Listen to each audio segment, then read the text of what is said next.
Red Dreaded Nation, what is up? It is your boy Akasan here, and we have somewhat breaking news as the Rotten Tomato score was just released for Justice League. It was part of a whole program of Warner Brothers delayed the release of the score because they part of it they were going to promote a show called See It, Skip It on Facebook.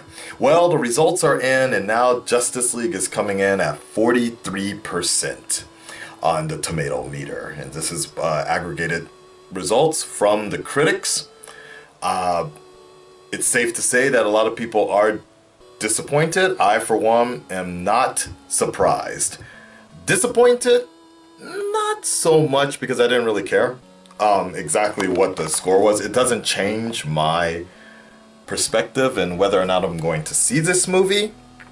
It could have been 10% and could have been 100%. I'm still going to see this movie with some skeptical optimism, hopefully it being good, and going in with a clean slate as to why I can't read the comments right now and why I'm on a media blackout. I'm about 10 hours away from seeing this movie, so I don't want to have a bit of a... I don't want to be blocked with this.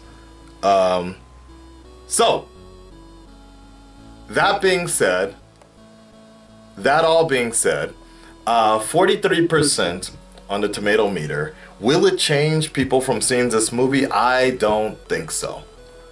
The only people that were interested in the score dropping were people that are already invested in this movie, or just out of morbid curiosity in this movie.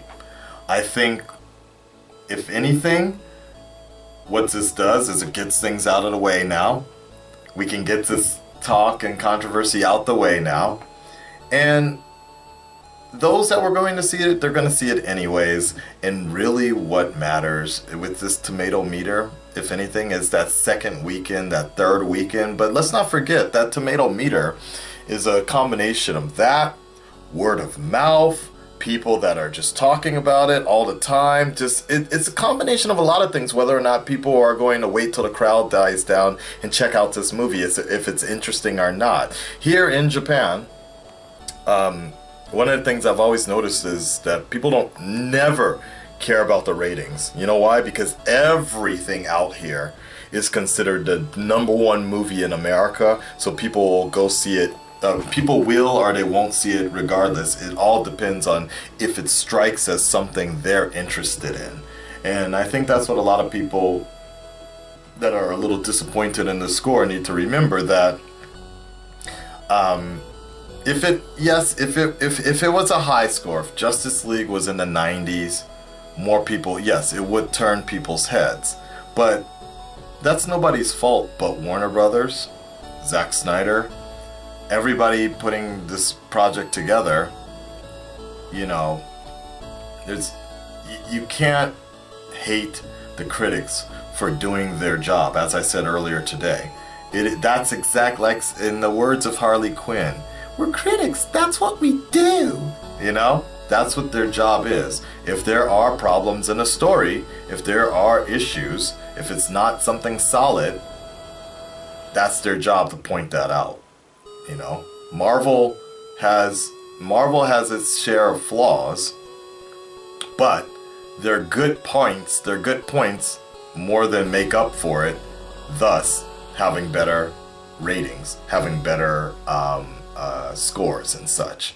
It just seems that DC hasn't found that groove yet and got very lucky with Wonder Woman, or just timing is everything. So all that being said, my suggestion for those that are all upset about it, and 43%,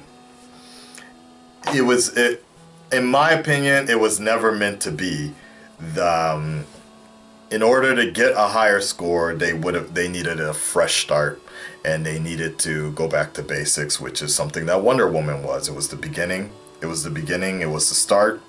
It was an origin story. It wasn't muddled down by a lot of other things that they're trying to do, and which is what BVS and Suicide Squad and Justice League suffered from. Maybe this is a big sign, depending on the next couple of weeks, maybe this is a big sign that maybe DC does need to, DC and Warner Brothers, they do need to follow the road that was already paved by Marvel, and maybe they do need to start slow and build their way up. Yeah, it's exactly what Marvel did, but maybe it's a very successful, right? There's a reason why they did it, because it's successful. And maybe the team-up movies early on in the beginning in a convoluted story isn't really the best way to go. I don't know. I'm gonna find out in about 10 hours, and I'll let you know in my full review, okay? And I will give you my first impressions early on in about 10 hours. So make sure you keep it locked to the channel down below. Subscribe and like it, and I'll see you with my first impressions in about 10 hours. Take care of yourselves, guys.